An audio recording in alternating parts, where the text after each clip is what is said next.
Hi everybody. Well, I saw Miss Tessa up here and as you can see, she's filling this enclosure up. But I'm going to see, because it looks like she's pretty interested in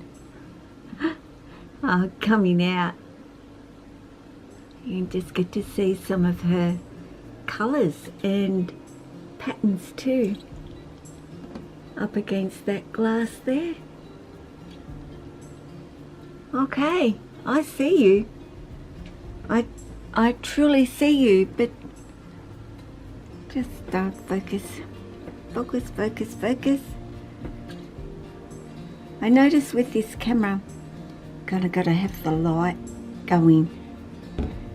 So I would rather it come out actually this side a bit.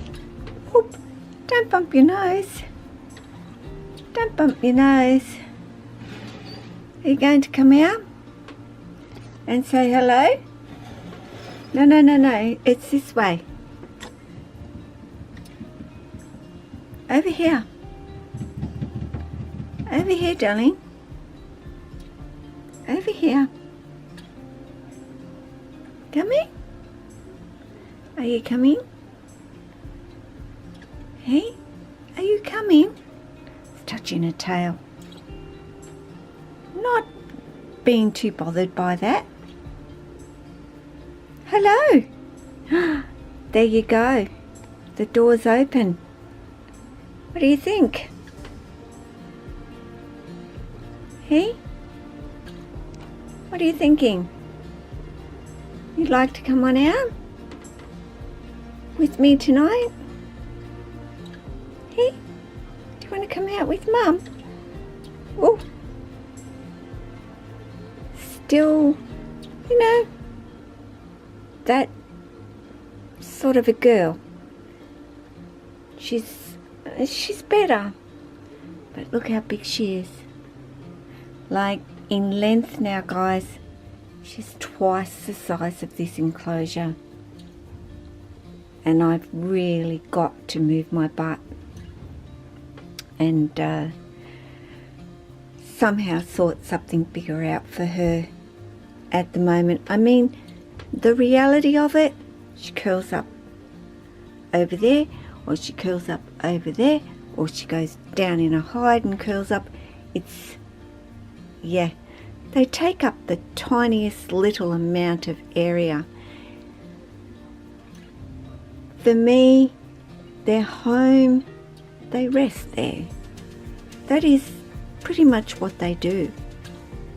They come out and they explore and they get some exercise.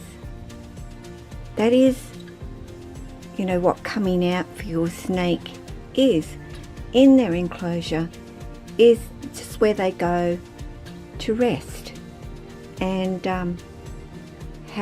have a sleep. So as you can see, I'm giving her a bit of a pat on her back, which, you know, Tessa has never been one to be overly keen on that, and she's still a little bit, you know, about it, but nowhere near as you may remember. Oh, this doesn't want to focus on you because you keep on moving, darling. Was so much more focused on me and what I was doing than anything that she was wanting to do. But I'm you know, I still think that she has a little bit to go as well. She's not one that I can stick my hand in her face and do all those sorts of things, and I've got to be very careful about waving my hands around when it comes to Tessa. She doesn't like it. She's quite wary of it, but she doesn't come out at me. You know, she doesn't come flying out at me. I went in there and I cleaned up and she was perfectly fine with me doing that. She just keeps a close eye on me and what I'm actually doing. but she's not sitting there being all defensive. Once upon a time she would try and get me out of that enclosure, so I'm rather pleased now that she's at least let up on that part. So I was thinking that she really wanted to make her way out, but she's decided that and I think that's possibly because I'm here too, though we have a very good understanding of one another. She kind of still sets that ground rules a little bit with being handled. I do not overly force. Sorry, I've got that in the way. I don't overly force myself with Tessa. I still, let her know to some degree that I am the boss and that she isn't. But you don't, as much as your snake needs to know that you are the boss, they need to know too at times that they have some control as well. I think it's important that it cuts both ways with your snakes. They need to learn the right and wrong, and that's what we're there to do. But that doesn't always mean telling them what to do and how to do it and when to do it. Like opening the door, because I saw her there hinting that she might want to come out. I don't want to ignore that behavior. I really want to encourage that.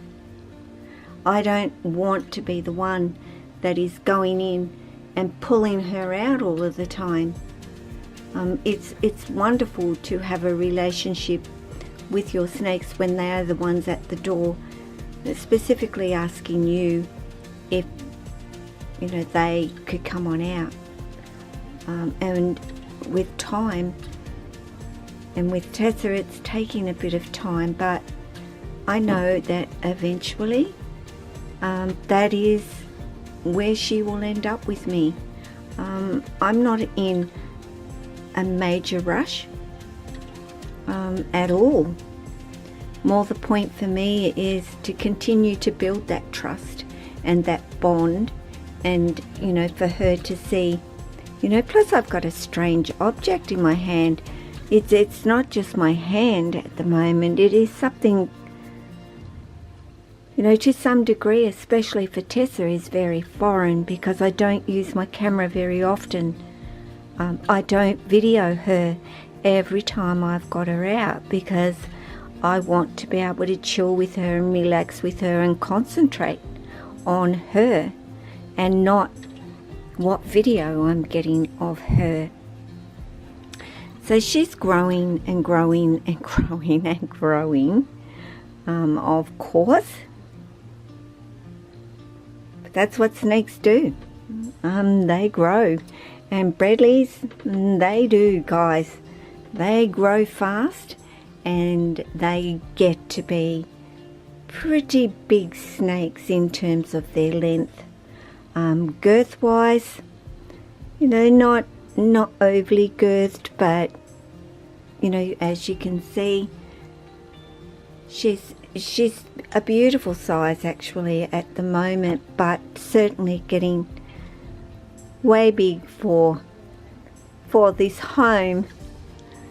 So I'm going to have to get my thinking brain on the weekend, I think. I have got a bigger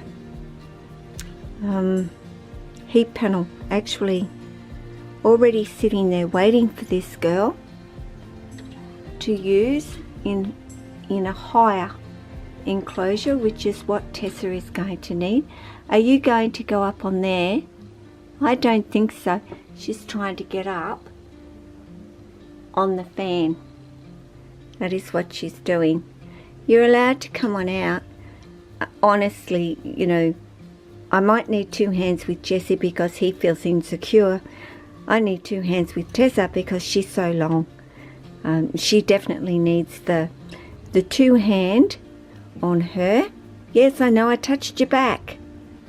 I I know I touched it, and I know that you're not overly keen on it, but you still do have to get used to it, don't you? Hey? You still do have to get used to it. Yes, that's my hand. Mum's hand is there. Hey? Alright guys, just a little video with Tessa thinking about coming out. As you can see, you know, she approaches me. She's not overly worried about me. It's more that black object that's sitting in my hand right now for her. That is what she's sort of looking at more so. So you take care of yourself, your family, your friends, and your snakes, and all your animals. Ciao.